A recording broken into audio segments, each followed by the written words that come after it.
चलो बेटा, penicillin production in fermenter, आज के टॉपिक पर आ जाते हैं भाई, ऑलरेडी टाइम जाया हो गया।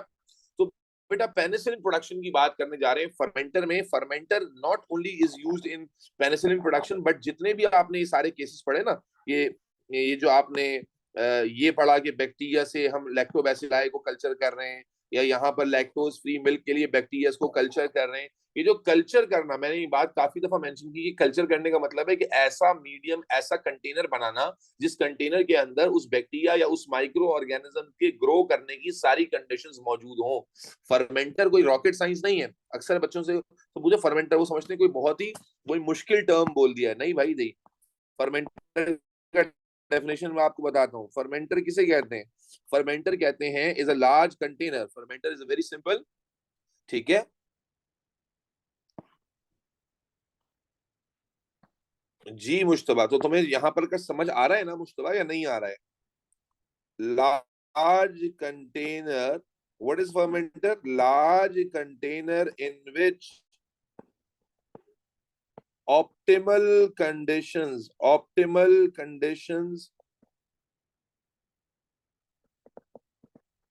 and materials are provided for the growth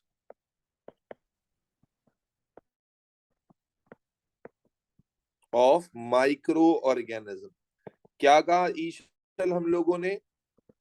Bareera, Ayesha, everybody else, Junaira, Zainab, what is fermenter? Fermenter किसे कहते हैं? फर्मेंटर कोई ऐसा टेक्निकल टर्म नहीं है कि आप बोले कोई बहुत बड़ी मशीन ही होगी। नहीं बेटा, आप फर्मेंटर हर उस कंटेनर को कह सकते हैं जिस कंटेनर, मिसाल के घर में तुमने एक पतीला ले लिया, एक बर्तन ले लिया, और उस बर्तन के अंदर तुमने तमाम वो मटेरियल्स डाल दिए। For example you know that yeast या बैक्टीरिया जो है वो किस कंडीशन में ग्रो करते हैं। तो if you have provided all the conditions in that container is now your fermenter. Obviously वो उतना अच्छा फर्मेंटर नहीं होगा, बिकॉज फर्मेंटर के अंदर कंडीशंस को कंट्रोल किया जाता है।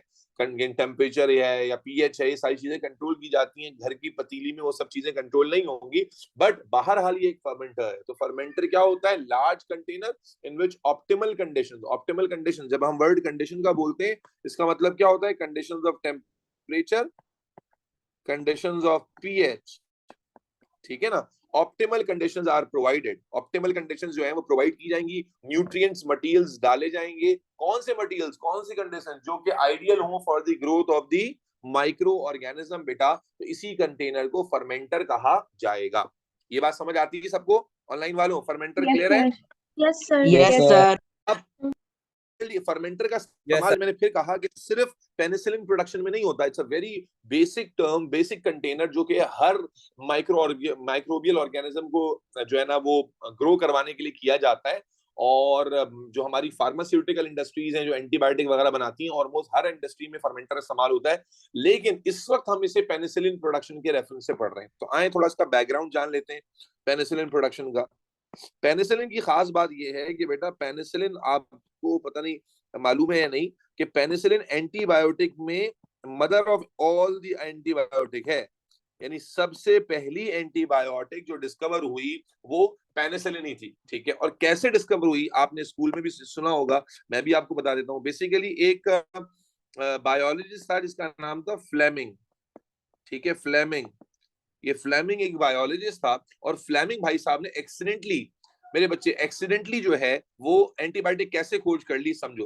बेसिकली फ्लेमिंग भाई साहब रिसर्च कर रहे थे बैक्टीरिया के ऊपर। तो उनके पास ये एक डिश थी, और इस डिश पर वो बैक्टीरियल ग्रोथ को मेजर कर रहे थे, बैक्टीरिया को स्टडी कर रहे थे। दीज आर बैक्टीरियाज, ठीक है, ये बैक्टीरिया थे। और बैक्टीरिया को ग्रो कराने के लिए उन्होंने इस डिश को काफी ज्यादा मॉइस्चराइज रखा हुआ था, क्योंकि बैक्टीरिया को ग्रो करने के लिए वाटर कंडीशंस चाहिए होती हैं, वाटर कंडीशंस चाहिए होती हैं। और मजे की बात यह है कि कोइंसिडेंटली जो फंगस होता है, आप सब जानते हैं फंगस कहाँ ग्रो करता है। फंगस को ग्रो करने के लिए भी, जो हवा में भी जो फंगस है वो कहाँ ग्रो करता है? जहां मॉइस्चराइज सरफेस होती है। अगर आप अपनी घर में देखें फंगस कहाँ कहाँ ग्रो करता है, आप देखें ब्रेड पे ग्रो करता है। ब्रेड में चूंकि मॉइस्चर ज्यादा होता है, फंगस की ग्रोथ होती है।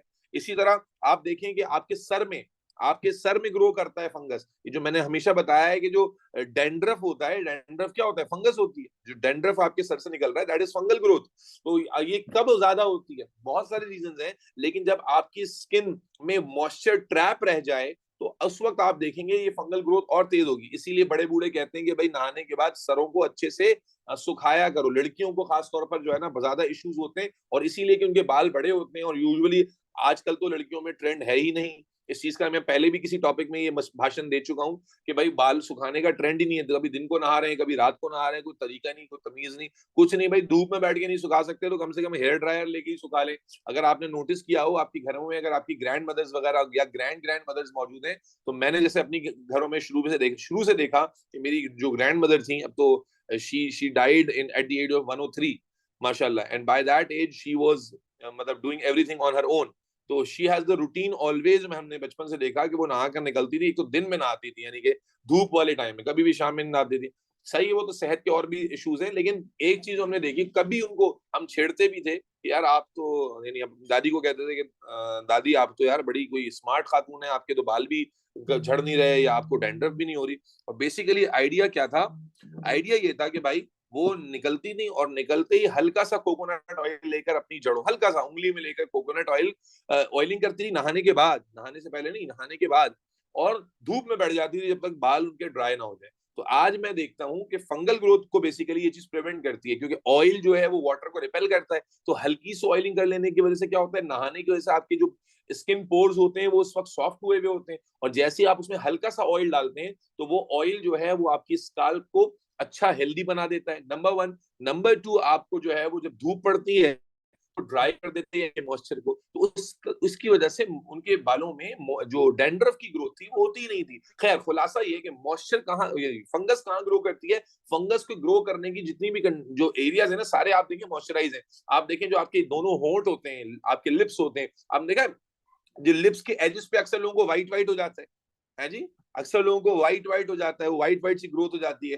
कैंडिडियासिस कहते हैं, दैट्स आल्सो अ फंगल जो है ना वो ग्रोथ होती है। इसी तरह एथलीट्स फुट आपने सुना होगा, खास तौर पे एथलीट्स को यस। होता है जो बहुत लंबे अरसे तक भाग रहे हैं, दौड़ रहे हैं, और सॉक्स पहने में स्वेटिंग हो रही है, अब उसमें मॉइस्चर है, अनहाइजीनिक कंडीशन रही, उसकी वजह से उनके बिग टो और फिंगर्स के दरमियान फंगल ग्रोथ शुरू हो जाती है। इसी तरह आर्म पिट्स के अंदर अक्सर लोगों को फंगल ग्रोथ हो। तो आप सब में नोटिस कीजिए कि फंगल ग्रोथ का जो एरिया है ना वो एक मॉइस्चराइज एरिया होता है। तो होता ये है कि बेसिकली ये एक डिश है, पेट्री डिश, पेट्री डिश तो है, बेसिकली ये एगार डिश होती है, not petri dish, this is एगार डिश। एगार डिश, एगार असल में वो मीडियम होता है, एगारोज मीडियम कहते हैं, फुल फॉर्म इसकी एगारोज है। जानबूझ के मैंने पूरा नहीं लिखा था, चलो अभी तुम लोगों ने पूछ लिया तो एगारोज डिश होती है। बेसिकली एगारोज एक जेली लाइक मटेरियल होता है जो कि बैक्टीरियल ग्रोथ के लिए इस्तेमाल किया जाता है। तो इस मीडियम में बैक्टीरिया ग्रो कर रहे हैं, और भाई साहब जो फ्लेमिंग थे वो इन बैक्टीरिया को स्टडी कर रहे थे। लेकिन हुआ क्या, due to presence of moisture यहाँ पर फंगल ग्रोथ भी शुरू हो गई। जैसे, और ये उसने नहीं कराई, जैसे ब्रेड पे खुद ब खुद फफूंदी लगती है, फंगल ग्रोथ होती है, बिल्कुल उसी तरह इस डिश पे भी फंगल ग्रोथ शुरू हो गई। और let me show you that, let's imagine कि यहाँ बजाय फंगस ग्रो करता है तो नजर आता है, तो यहाँ पर फंगल ग्रोथ शुरू हुई। अब अजीब बात यह है, जब फ्लेमिंग आया और फ्लेमिंग ने देखा कि यहाँ पर फंगल ग्रोथ हुई भी है, तो बहुत अच्छी बात है, कोई बात नहीं अगर हो गई है, तो उसने कहा चलो आज लगे यहाँ तो दोनों को ही अंडर द माइक्रोस्कोप ऑब्जर्व कर लेते हैं। तो अजीब बात ये हुई, एक्सीलेंटली हुआ ये उसको कोई प्लानिंग में नहीं था, बस लिखा हुआ था नसीब में, कि जब उसने अंडर द माइक्रोस्कोप इसे ऑब्जर्व किया तो उसने क्या देखा कि जिस एरिया में फंगल ग्रोथ हो रही है, और ये फंगल, जिसको फंगस जो कॉमनली ग्रो करता है, इसका नाम होता है Penicillium notatum. This fungus is called Penicillium notatum, ठीक है। तो पेनिसिलियम नोटेटम फंगस जो है, जो एक कॉमन फंगस है, वो ग्रो कर रहा है, और हैरान कुन तरीके से जिस जगह पर फंगल ग्रोथ हुई थी वहां पर बैक्टीरियल प्रेजेंस थी ही नहीं। यानी इससे पहले ही, जब फंगल ग्रोथ से पहले वहां बैक्टीरिया मौजूद थे, लेकिन फंगल ग्रोथ के बाद उस जगह पर बैक्टीरियल सेल्स मौजूद नहीं थे, बैक्टीरियल सेल्स की डेथ हो गई। ये चीज फ्लेमिंग के लिए बहुत ही ज्यादा हैरान कुन थी। Fleming was astonished because this was the first time he observe something like that, and definitely चूंकि एक बायोलॉजिस्ट था, वो चूड़ा चमार तो था नहीं, तो वो समझ गया कि फंजाई जो कि एक बड़ा ऑर्गेनिज्म होता है compare to bacteria, it is releasing some compound or chemical which is destroying the bacterial cells. तो पहली दफा हमें ये पता चला कि यार फंजाई से हम एक केमिकल निकाल सकते हैं, फंजाई आर प्रोड्यूसिंग केमिकल्स जो कि बैक्टीरिया के अगेंस्ट काम कर सकते हैं, फंजाई की इम्यूनिटी में वो केमिकल्स प्रोड्यूस हो रहे हैं। और उसी दिन के बाद से आज बहुत सारी एंटीबायोटिक्स हमने बहुत सारे फंजाई से निकाली हैं। खैर, तो ये जो कंपाउंड यहाँ से रिलीज हो रहा था ना, पेनिसिलिन जो कंपाउंड रिलीज कर रहा था, वो असल में उस कंपाउंड को नाम दे दिया गया पेनिसिलिन का। पेनिसिलिन इसका एक्चुअल नाम नहीं होता, पेनिसिलिन इसलिए कहा जाता है क्योंकि पेनिसिलियम से निकला, तो इसीलिए पेनिसिलिन का नाम दे दिया। आज आप जानते हैं बड़ी कॉमन एंटीबायोटिक है पेनिसिलिन। और ये करती क्या है, इसका मैकेनिज्म ऑफ एक्शन भी आ जाता है बेटा, समझना। इसका बेसिक मैकेनिज्म ऑफ एक्शन बच्चों को पता नहीं होता। होता ये है कि पेनिसिलिन का कंपाउंड करता ये है कि मान लो ये बैक्टीरियल सेल है, तो ये पेनिसिलिन के कंपाउंड्स हैं, इमेजिन करो ये पेनिसिलिन के मॉलिक्यूल्स हैं। तो पेनिसिलिन का मैकेनिज्म ऑफ एक्शन बेसिक सा क्या होता है, वैसे तो बड़ा कॉम्प्लिकेटेड है, लेकिन आप बेसिक सा याद रखें कि वो करता ये है, स्कूल में पढ़ा होगा ना आप लोगों ने बेटा, कहीं गलत बताऊं तो मुझे करेक्ट कर देना, कि ये करता ये है कि भाई ये बैक्टीरियल सेल में जाके ना, इसकी जो सेल वॉल होती है उसमें होल पंच कर देता है। पेनिसिलिन का कंपाउंड क्या करता है, बोलो भाई, ये जाकर यहाँ पर होल पंच कर देता है, पंचिंग दी होल्स। अब जब होल पंच करता है तो बैक्टीरियल सेल के अंदर जो कुछ भी साइटोप्लाज्म वगैरह होता है वो सब यहाँ से क्या हो जाएगा, बोलो बेटा, लीक आउट हो जाएगा। और जब लीक आउट हो जाएगा, बैक्टीरिया के सारे साइटोप्लाज्मिक कंटेंट बैक्टीरिया के लीक आउट हो जाएंगे, तो अल्टीमेटली क्या होगा, बैक्टीरियल सेल की डेथ हो जाएगी। बेसिकली उसने बैक्टीरियल सेल को रप्चर कर दिया। बैक्टीरियल सेल की सेल वॉल में पंचर करता है वो होल, जिसकी वजह से बैक्टीरियल सेल कंटेंट सारे के सारे जो है वो कंटेन्ड ही नहीं रह पाते, वो रिलीज हो जाते हैं और बाहर आ जाते हैं, बैक्टीरियल सेल की डेथ हो जाती है। तो वेरी सिंपल मैकेनिज्म, वैसे इतना सिंपल होता नहीं है, बट आपके ओवरव्यू या आपके लेवल पर इतना ही आपको याद रखना है कि it interferes with the cell wall. Cell wall के साथ ये इंटरफेयर करती है पेनिसिलिन कंपाउंड, ये जाकर उनकी सेल वॉल में होल पंच कर देती है। और इस होल पंचिंग की वजह से, इसके लिए मैंने एक वर्ड पहले भी किसी चैप्टर में बोला है, ऑस्मोटिक डेथ। यानी वो क्या करती है, सेल वॉल में punch holes in the cell wall, punch holes in cell wall, और उस होल पंचिंग की वजह से कंटेंट जो है वो बाहर मूव कर जाते हैं, और इससे हम बायोलॉजिकल लैंग्वेज में ऑस्मोटिक डेथ कहते हैं। तो पेनिसिलिन के काम करने का ये बड़ा बेसिक सा तरीका है। तो penicillin was the first antibiotic ever identified which is produced by a natural fungus Penicillium notatum discovered by Fleming accidentally। अब जब हमें ये पता चला, चूंकि उस जमाने में हम बड़ा स्ट्रगल कर रहे थे बैक्टीरियल डिजीजेस को लेकर, तो हमें पता चला यार कि पेनिसिलिन एक ऐसा कंपाउंड है जो बैक्टीरियल सेल्स को रप्चर कर सकता है। तो फिर हमने डिसाइड किया, बेटा अनुशे सवाल लेता हूं पहले, लेट मी कंप्लीट। हमने डिसाइड किया कि हम पेनिसिलिन की प्रोडक्शन मास लेवल पे कराएंगे, बड़े लेवल पे कराएंगे, और उसी वजह से हमारे पास क्या आ गया, use of fermenter. Use of fermenter यहां से कनेक्ट हो रहा है सारे बच्चों के लिए। जब हमने डिसाइड किया कि भाई, जब हमने देखा that was a big success, चाहे एक्सीडेंटली क्यों ना हुई हो, लेकिन बिग सक्सेस थी टू प्रोड्यूस पेनिसिलिन। हमने कहा कि use of fermenter to produce penicillin on massive scales, क्योंकि उस वक्त हम बहुत सारे बैक्टीरियल डिजीज से जूझ रहे थे जो हमारे लिए लीथल हो रही थी। लेकिन पेनिसिलिन के इस एक्सीडेंटल डिस्कवरी ने हमें ये रास्ता दिखाया कि भाई पेनिसिलिन के जरिए हम बहुत सारे बैक्टीरिया को मार सकते हैं। तो we decided to grow that fungus in fermenters, ठीक है, टू प्रोड्यूस पेनिसिलिन। अब कैसे ग्रो किया, तो बेटा बहुत सिंपल सा मैकेनिज्म है, ग्रो तो खुद ब खुद ही करता है। Let me post a picture of the fermenter.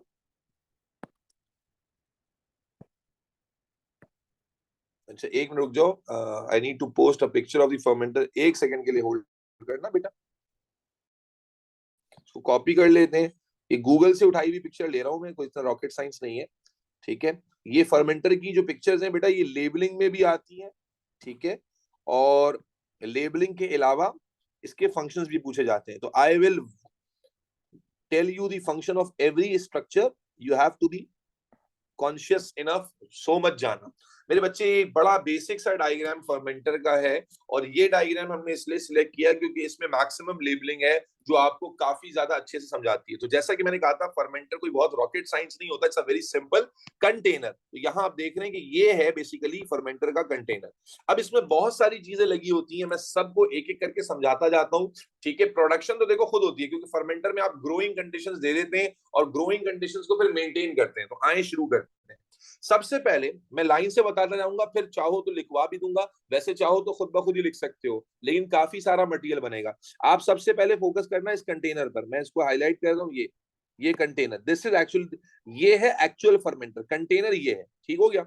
अब इस कंटेनर में सबसे पहले तो आप सारा मटेरियल, न्यूट्रिशनल मटेरियल डालिए, ब्राउन ब्राउन जो सारा है, ये क्या है, न्यूट्रिशनल, बोलो बेटा, मटेरियल है, जिसमें ग्लूकोज होगा, हर वो चीज होगी न्यूट्रिशन की जो फंगस की ग्रोथ के लिए रिक्वायर्ड है। Is that clear? Is that clear? Yes sir, clear.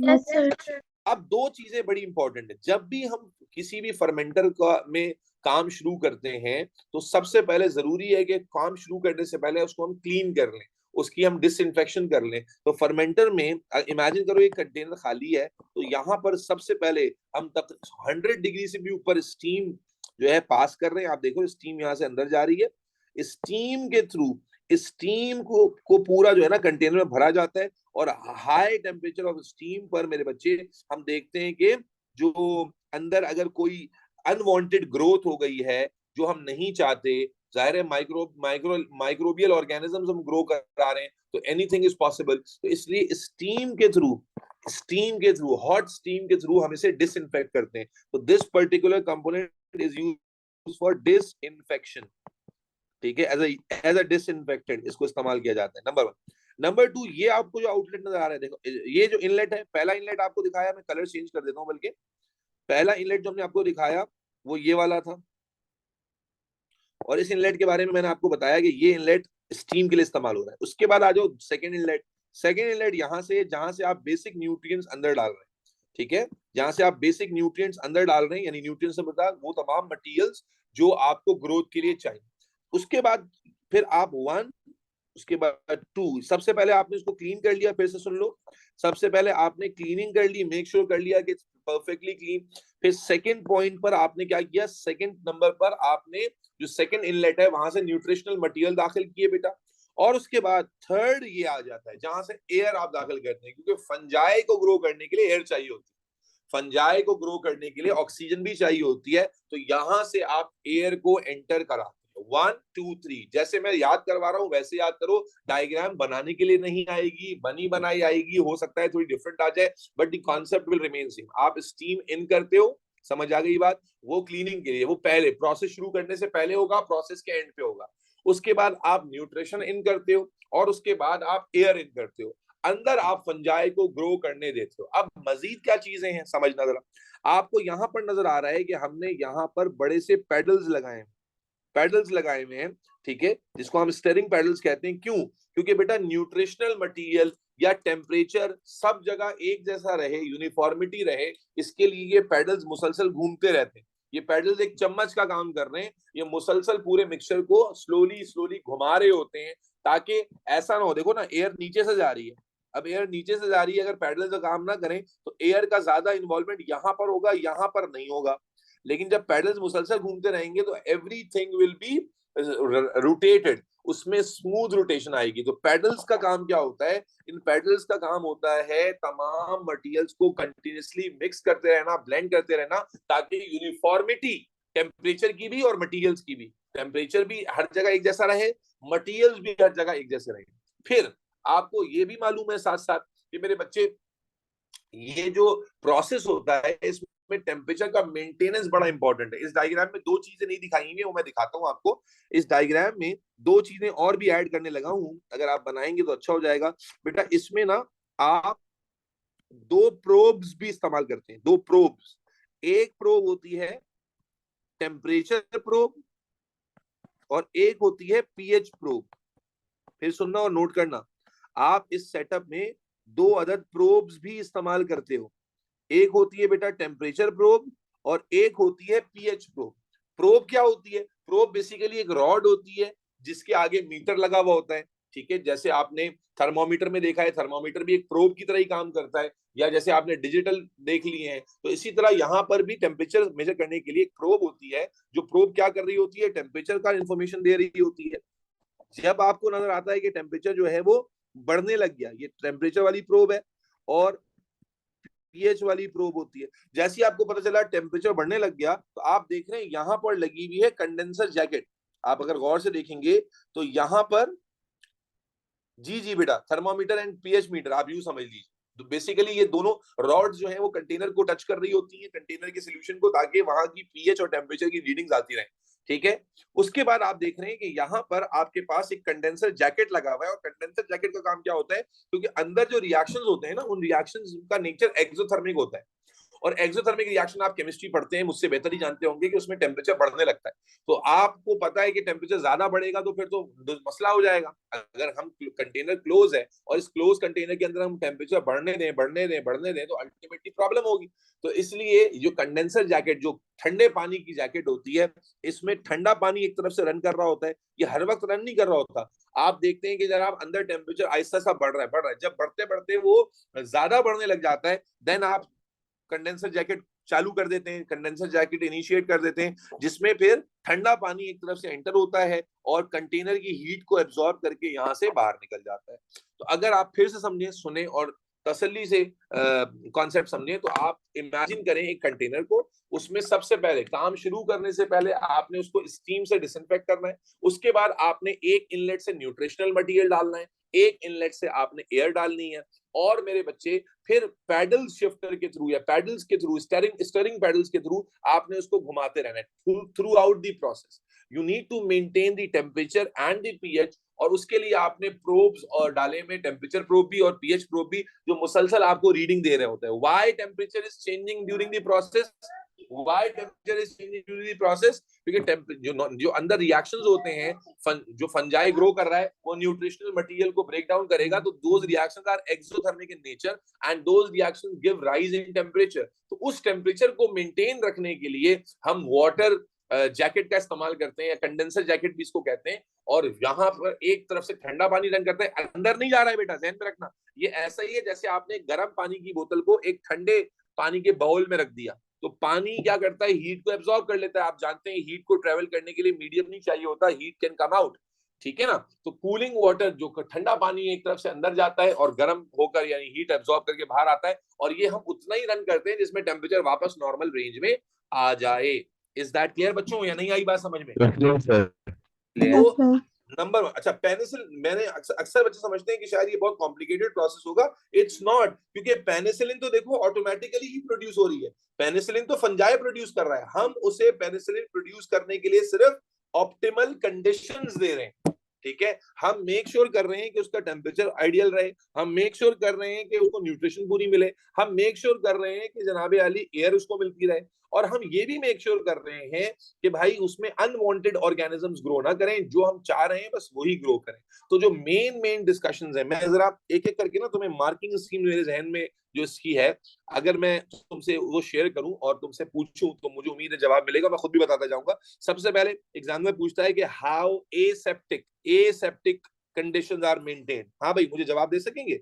Aseptic conditions, कि कोई और माइक्रो ऑर्गेनिज्म ग्रो ना कर जाए, या माइक्रो ऑर्गेनिज्म को जो किल करने का क्या प्रोसेस होगा कंटेमिनेशन को रोकने? Hot steam hot steam is steaming हो रही है, स्टीम किल होता है, स्टीम के थ्रू जो है वो ऑर्गेनिज्म को किल किया जाता है, कंटेमिनेशन को रिमूव किया जाता है। ओके। उसके बाद मैं आपसे पूछूं कि भाई ऑप्टिमम टेम्परेचर को कैसे मेंटेन किया जाता है? Using condenser cooling jacket. Temperature जो है वो यूजुअली अंदर होने वाले रिएक्शंस के थ्रू जो है वो बढ़ जाता है, जिसकी वजह से जैसी प्रोब हमें बताती है कि भाई टेम्परेचर राइज हो रहा है, तो हम उसको कूल डाउन करने के लिए वाटर जैकेट में ठंडा पानी चलाते हैं, जो कि हीट को एब्सॉर्ब कर लेता है, क्योंकि अगर हम हीट को कंट्रोल नहीं करेंगे तो एंजाइम डीनेचर हो जाएंगे। फिर पीएच है, तो पीएच भी प्रोब के थ्रू पता चलती है। अच्छा, पीएच अगर चेंज हो, जैसे अगर आप यीस्ट की देखें, जो फंजाई होता है, फंजाई जब, या सिर्फ इसमें फंजाई तो नहीं ग्रो कराते हैं ना, मैंने कहा फर्मेंटर में हम बैक्टीरिया, फंजाई सब कुछ ग्रो कराते हैं। तो अगर वो उसमें पीएच चेंज हो रही है, मिसाल के तौर पर पीएच एसिडिक हो रही है, तो हम क्या करेंगे, उस पीएच को न्यूट्रलाइज करने के लिए उसमें थोड़ी सी बेस डाल देंगे। ठीक है। रीडिंग तो आ रही है ना हमारे पास, लेट सपोज हमें पता है कि यार इस ऑर्गेनिज्म की ग्रोथ के लिए हमें पीएच जो है ना वो 9 मेंटेन करनी है।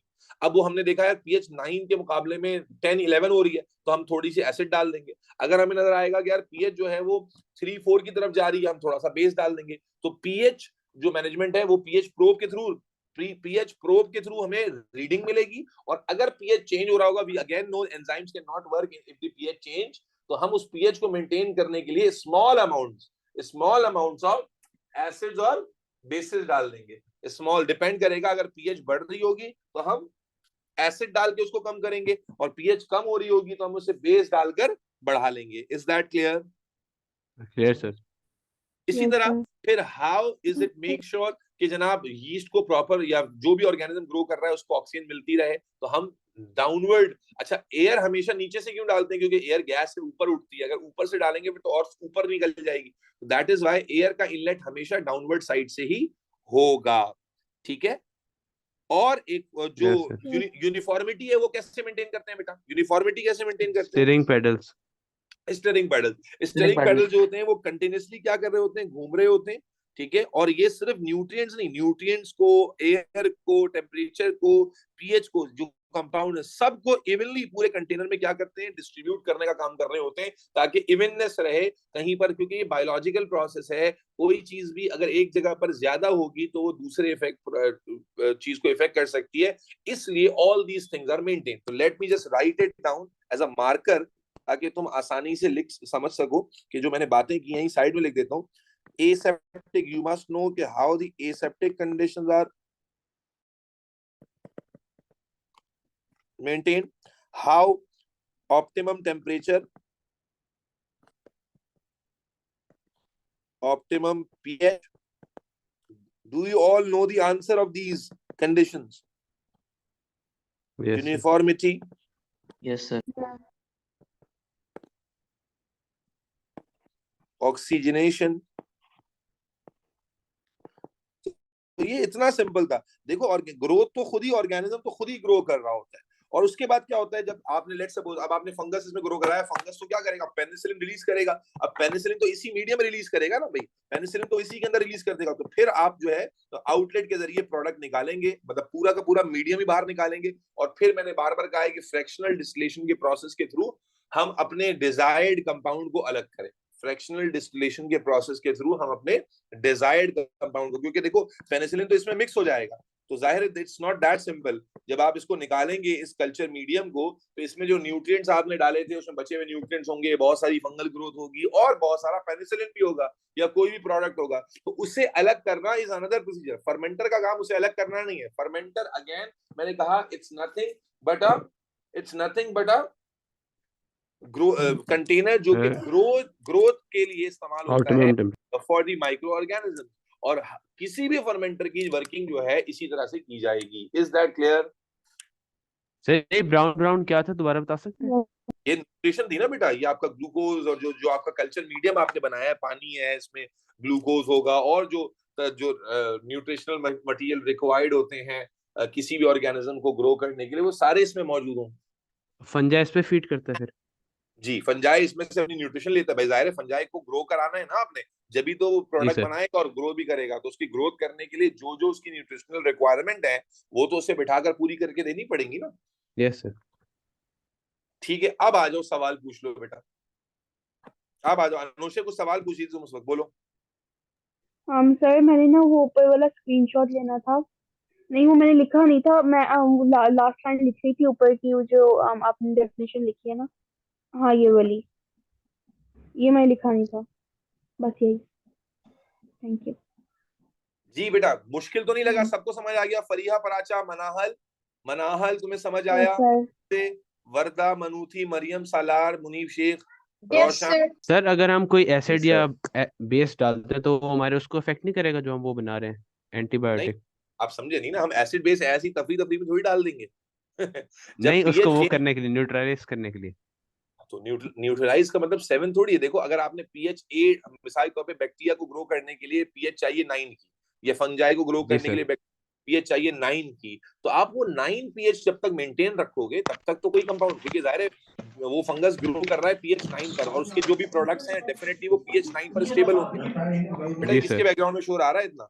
तो वो पीएच 9 पर स्टेबल होंगे। तो अगर पीएच 9 से चेंज हो रही है, फिर अगर आप उसको चेंज होने दो तो फिर वो प्रोडक्ट पे असर डालेगा। अगर आप उसे चेंज होने नहीं दे रहे बल्कि आपने एसिड या बेस डालकर उसे वापस उतना ही कर दिया, तो फिर तो वो प्रोडक्ट को स्टेबल रखेगा ना, क्यों प्रोडक्ट खराब होगा? ओके सर तो सबके पीएच जो लेवल्स होंगे डिफरेंट होंगे अकॉर्डिंग टू ग्रोथ के डिफरेंस होते हैं। फंजाई अलग पीएच पे ग्रो करता है, बैक्टीरिया अलग पीएच पे ग्रो करता है। ठीक है, और अलग अलग बैक्टीरिया, अलग अलग फंजाई की जो ग्रोथ कंडीशंस होती हैं वो अलग अलग होती हैं, और उसी के अकॉर्डिंग ही जो है वो उसका कल्चर मीडियम तैयार किया जाता है। ठीक है, और याद अंडरस्टूड रखिएगा सर। हर प्रोसेस के शुरू से पहले और हर प्रोसेस के बाद में हम उसे स्टीम किलिंग से गुजारेंगे, ताकि इसमें किसी किस्म की, क्योंकि देखो ना, एक फर्मेंटर को एक चीज के लिए नहीं, एक फर्मेंटर को कई ऑर्गेनिज्म के, यानी अगर एक फार्मास्यूटिकल कंपनी एंटीबायोटिक बना रही है तो हर एंटीबायोटिक के लिए अलग फर्मेंटर थोड़ी लगाया हुआ होता है। मिसाल के तौर पे आपने बैच तैयार करना है पेनिसिलिन का, तो भाई पेनिसिलिन के लिए आपने फंजाई ग्रो करा दिया, और उसके बाद फिर आपने लेट से बैच तैयार करना है किसी और एंटीबायोटिक का जो किसी और ऑर्गेनिज्म से हासिल होती है, तो फिर उसी फर्मेंटर के अंदर आप उस दूसरे ऑर्गेनिज्म को ग्रो कराओगे। तो इट इज वेरी इंपॉर्टेंट कि आप जब एक फर्मेंटर को एक बार यूज कर लो तो आप उसमें मेक श्योर करो, इतने हाई टेम्परेचर पे उसे स्टीम से ट्रीट करो कि उसमें किसी भी तरह के ऑर्गेनिज्म के जिंदा रहने की पॉसिबिलिटी क्या हो जाए, खत्म हो जाए। खत्म हो जाए। क्योंकि एक फर्मेंटर को आप अलग अलग बैचेस के लिए इस्तेमाल कर रहे होते हो, समझ आ रही बात? ऐसा नहीं होता कि आपको हर एंटीबायोटिक या हर ऑर्गेनिज्म के लिए अलग अलग फर्मेंटर चाहिए होगा, उसमें तो बहुत खर्चा हो जाएगा। तो हम नॉर्मली अगर प्रैक्टिकली देखें, जैसे जो फार्मास्यूटिकल कंपनीज हैं, तो वो क्या करती हैं, उनके पास एक या दो फर्मेंटर्स होते हैं, और एक या दो फर्मेंटर्स के अंदर वो एक वक्त में अपने हिसाब से चला रही होती हैं कि भाई रात को 6 घंटे जो है ना वो पेनिसिलिन की प्रोडक्शन चलेगी, फिर इसकी स्टीम किलिंग होगी, और उसके बाद फिर जनाब आली कल सुबह का जो बैच है वो फला दूसरे एंटीबायोटिक का लगेगा। तो इस तरह से चल रहा होता है। जी जैन इमरान। तो तो सर हर बार स्टीम इन करवाई जाएगी? जी जी, एवरी टाइम भाई, एवरी टाइम। वरना अगर आपने लेजीनेस में नहीं किया तो आप सोचो ना, ये कि अगर लेट सपोज एक दफा में आपने फंजाई इसको में ग्रो करा दिया है, और फंजाई के ट्रेसेस रह गए इसमें, और फिर आप इसमें बैक्टीरिया ले आए, तो वो बैक्टीरिया तो ग्रो ही नहीं करेगा, फंजाई उसमें दोबारा ग्रो करके बैक्टीरिया मार देगा, आपका तो बेड़ा गर्क हो जाएगा। तो you need to make sure कि एक बैच कंप्लीट होने के बाद आप उसको पूरा डिसइंफेक्ट करें कंप्लीटली, और उसके बाद फिर अगले बैच पे जाए, चाहे सेम ही बैच क्यों ना हो, यानी same antibiotic, that's a protocol कि भाई सेम एंटीबायोटिक भी दोबारा प्रोड्यूस क्यों ना करानी हो, आप रिस्क नहीं लेते। It's a standard protocol that every batch का मतलब एक बार जब आपका प्रोडक्शन हो गया तो अब आपने नई प्रोडक्शन के लिए इससे पहले पहले आपने दोबारा से सारा प्रोसीजर रिपीट करना। ठीक है क्या? जी बेटा जाबिर बोलो। जैन इमरान, सॉरी पहले जैन इमरान की बारी है। जी जैन इमरान। सर आप कौन सी बुक यूज कर रहे हैं? मैं कौन सी बुक यूज कर रहा हूँ? मेरे पास तो यार बहुत सारी बुक्स हैं, आप कौन सी यूज करेंगे? अगर आपको मैंने शायद पहले भी बताया था, आप ओ लेवल्स के लिए हॉर्डर पब्लिकेशन की बुक भी इस्तेमाल कर सकते हैं जो रिसेंटली अवेलेबल है मार्केट में, और इसके अलावा आप फंडामेंटल्स ऑफ बायोलॉजी भी इस्तेमाल कर सकते हैं, आप बायोलॉजी बाय मैटर्स भी इस्तेमाल कर सकते हैं, लेकिन शायद बायोलॉजी बाय मैटर्स का लेटेस्ट एडिशन नहीं आया, तो टेक्स्ट बुक आप कोई सी भी इस्तेमाल कर सकते हैं। ओके सर एक्सोथर्मिक रिएक्शन वाला दोबारा बता सकते हैं? बेटा जो अंदर रिएक्शंस हो रहे होते हैं ना, ज़ाहिर है यीस्ट है, ग्रो करेगा, अभी एक लिविंग ऑर्गेनिज्म या बैक्टीरिया है, ग्रो करेगा, एक लिविंग ऑर्गेनिज्म है, तो वो केमिकल रिएक्शंस के थ्रू ही लैक्टिक एसिड बनाता है, या केमिकल रिएक्शंस के थ्रू ही पेनिसिलिन बनाता है। तो हमारी जी। बॉडी में, इवन हमारी बॉडी में भी ज्यादातर रिएक्शंस एक्सोथर्मिक ही होते हैं, इसीलिए हीट प्रोड्यूस होती है। तो बैक्टीरिया या फंजाई जैसे ऑर्गेनिजम्स के अंदर भी जब वो ग्रो कर रहे होते हैं और करोड़ों की तादाद में ग्रो कर रहे हैं, तो बहुत सारे रिएक्शंस एक्सोथर्मिक होने की वजह से जो जो कल्चर का टेम्परेचर होता है वो बढ़ता है। तो वो बड़ा मसला नहीं है, जैसे ही टेम्परेचर बढ़ता है टेम्परेचर प्रोब आपको बता देता है, और फिर आप उसको कंडेंसर जैकेट के थ्रू ठंडा कर देते हो। Okay sir, thank you. ठीक है जी। जाबिर हसन आप सर बताइए। ये तो आपने लास्ट वाला पॉइंट बताया। एक मिनट, जाबिर की बारी है बेटा, जाबिर पूछें। सर क्या एक फर्मेंटर में 2 एंटीबायोटिक बन सकती हैं एक वक्त में? नहीं, मतलब ऐसा हो सकता है कि एक ऑर्गेनिज्म ही दो एंटीबायोटिक बना रहा हो, यानी दो दो कंपाउंड प्रोड्यूस कर रहा हो, फिर दोनों का अलग अलग कर ले, बट ऐसा यूजुअली होता नहीं है। यानी अगर आप ये पूछना चाह रहे हैं एक ही वक्त में दो ऑर्गेनिज्म ग्रो कराएं, नहीं भाई, इतनी जल्दबाजी किस चीज की है? देखो याद रखो कि जो काम तसल्ली से होता है वो अच्छा होता है, और जो काम जल्दबाजी में होता है ना, मैं अक्सर पहले ना शुरू में मैं आपको अपनी बात बताता हूँ, क्योंकि शायद काफी सारे बच्चों को पता है कि I teach both biology and chemistry. तो केमिस्ट्री को अगर मैं देखूँ ना, तो केमिस्ट्री एक ऐसा सब्जेक्ट है जिसमें थ्योरी कम होती है, लेकिन बायोलॉजी एक बहुत ज्यादा थ्योरेटिकल सब्जेक्ट है। एंड आई बिलीव कि जैसे हम लोग लिख लिख के करते हैं, इट इज मोर इंटरैक्टिव, क्योंकि ऑलरेडी हमारा ऑनलाइन सेशन है। ऑनलाइन में इंटरेक्शन, वैसे आपने कोविड के टाइम पे अपने स्कूलों में भी ऑनलाइन देखा था, वो बिल्कुल ही इंतहाई फारिग होता है ज्यादातर जगहों पर। तो ये लिख लिख के करना, आपसे इन्वॉल्व होकर करना, इंटरैक्ट करना, यही that was the only way. लेकिन यकीन कीजिए इस मेथड का एक बहुत प्रॉब्लम है कि वी गो वेरी स्लो। तो मैं इनिशियली ना बड़ा परेशान होता था कि यार स्लो हम जा रहे हैं, आई शुड गो मतलब लाइक रॉकेट तेज जाना चाहिए। लेकिन फिर मुझे रियलाइज हुआ ओवर द इयर्स माशाल्लाह कि बच्चों रिजल्ट लाके देते हैं अल्हम्दुलिल्लाह। बच्चे मैक्सिमम बच्चे, मैंने लास्ट टाइम तुम लोगों को भी बताया था कि सीआई ट्यूटर्स की अगर बात कर लें, फिजिकल बच्चों को छोड़ भी दें, तो सीआई ट्यूटर्स के भी लास्ट ईयर का जो रिजल्ट है माशाल्लाह, मैं अपने मुंह से क्या बताऊंगा, जो बच्चे अभी मेरे पास एएस में हैं वो उसमें से मैक्सिमम बच्चों ने ओ लेवल्स मेरे साथ ही किया था। तो आप समझे सिर्फ हमारी एएस की क्लास में ही 30-40 बच्चा मौजूद है, जो कि बड़ा एक नंबर होता है। नॉर्मली ट्यूशंस कहाँ कॉलेज के साथ कहाँ पढ़ रहे होते हैं, and most of them have scored A stars and अल्हम्दुलिल्लाह they are with us in AS as well. तो द थिंग इज कि जब आप रिजल्ट ला के बच्चा देता है तो आप कहते हैं यार चलो ठीक है, कोई मसला नहीं है, टाइम ही लग रहा है ना ज्यादा, तो लेकिन रिजल्ट तो आ रहा है। तो खैर ये बात कहीं और से निकल आई कि टाइम, जब जो बच्चे ने सवाल पूछा था कि एक वक्त में 2-2-3 भाई क्यों करेंगे, आराम से करेंगे, एक बनाएंगे, ढंग से बनाएंगे, तसल्ली से बनाएंगे। ठीक हो गया जी। नेक्स्ट क्वेश्चन वर्दा खान। अस्सलाम वालेकुम सर। वालेकुम। सर मुझे ये कहना था कि जो कुछ रिकॉर्डिंग्स हैं वो आप सारी अपलोड कर देंगे। असल में मेरी कुछ क्लासेस मिस हो गई थी, बीच में मेरे नेट इश्यूज चल रहे थे क्योंकि मेरे नेट से प्रॉब्लम आ गया था, तो मैं संडे की 1-2 क्लास में मिस कर दी थी। सैटरडे संडे वाला सर्कुलेटरी सिस्टम बेटा वो तो ऑलरेडी ग्रुप पे डाल दिया ना मैंने, वो नहीं क्यों सर, नहीं वो आ 12 नवंबर तक क्या ना, उसके बाद जो हमने पढ़ा है वो। अच्छा मतलब पिछले हफ्ते का नहीं। जी, बाकी सारी रिकॉर्डिंग्स भी, और ये जो फ्राइडेज और थर्सडेज वाली ये मैं भी अभी अपलोड। जो है ना, अभी इंशाल्लाह क्लास के बाद ही पूरे चैप्टर की रिकॉर्डिंग डाल दूंगा, पूरे चैप्टर की, सर्कुलेशन वाले चैप्टर की, बस आप वो फिर देख लीजिएगा। जी सर, थैंक यू सर। जी और कौन था लाइन में क्वेश्चंस के? वर्दा खान, वर्दा हो गया। जैनब जुबैर। जी जैनब। सर मुझे ये पूछना था, जो आपने लास्ट वाला पॉइंट लिखा है ऑक्सीजनेशन का, वो एक दफा फिर से समराइज कर दें प्लीज। बेटा ऑक्सीजनेशन का मतलब क्या है कि बहुत सारे ऑर्गेनिजम्स को ग्रो करने के लिए एयर चाहिए होती है। तो अगर आप देखें कंटेनर को, तो कंटेनर में जब आप इतना सारा लिक्विड डाल देंगे तो एयर नहीं देंगे तो ऑर्गेनिज्म इवेंचुअली ग्रो ही नहीं करेगा। तो ऑक्सीजनेशन के लिए हम हमेशा इनलेट देते हैं एट दी बॉटम, जो यहाँ से एयर जिसमें से पास की जाती है, और फिर पैडल जो है वो घूम घूम के इस एयर को यूनिफॉर्मली डिस्ट्रीब्यूट करते हैं। तो ऑक्सीजनेशन क्यों जरूरी है? क्योंकि ऑक्सीजनेशन होगी तो एरोबिक रेस्पिरेशन होगी। असल में oxygenation is required for aerobic respiration, और जाहिर है आप जानते हैं ऑर्गेनिज्म रेस्पायर करेगा तो ही तो वो ग्रो करेगा। एक ऑर्गेनिज्म सांस ही नहीं ले पा रहा, एक ऑर्गेनिज्म रेस्पायर ही नहीं कर पा रहा, तो वो घंटा ग्रो करेगा। तो वो ऑर्गेनिज्म जो कि अपनी एनर्जी प्रोडक्शन के लिए एरोबिक रेस्पिरेशन पे डिपेंड करते हैं, उन ऑर्गेनिजम्स के लिए हम फर्मेंटर में एयर भी पास करते हैं, जैसा कि आप डायग्राम में देख पा रही हैं। Okay sir, thank you. You welcome. जी बेटा, any other questions? Ali Ahmed Usmani, Ishal, Haya, Mahiz, Iman, no sir. Vania sir, का ऑल क्लियर। बेहतरीन हो गया मेरे बच्चे। ये इस चैप्टर का पहला हिस्सा बेटा कंप्लीट हो गया। यानी अगर आप याद करें तो chapter was about biotechnology and genetic engineering. यहाँ पर बायोटेक्नोलॉजी का पार्ट खत्म हो गया।